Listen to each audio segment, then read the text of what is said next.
Още тичат под луната, още нямат страх в сърцата, още вятърът им стига, още спят до мама. Малки сенки, малки лапи, малки животи сред тревата. И не знаят, не разбират какво утре ги чака. Че света не е поляна, че човека носи примка, че ръката, която храни, може никога да не погали.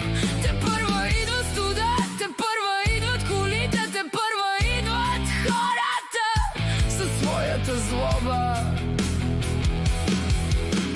Някой ще ги хване, някой ще ги върже, някой ще им вземе луната от очите.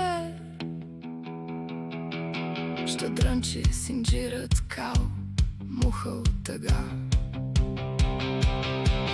И вой сред тъмното.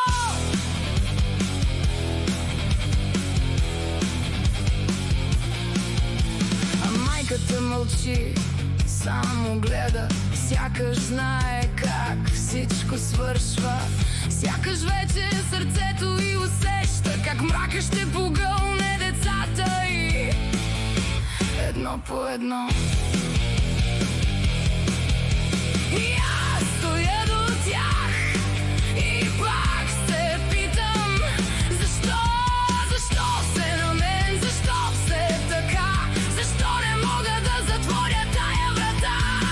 Как успяват да не чуват плача, как успяват да обърнат гръб и да си тръгнат?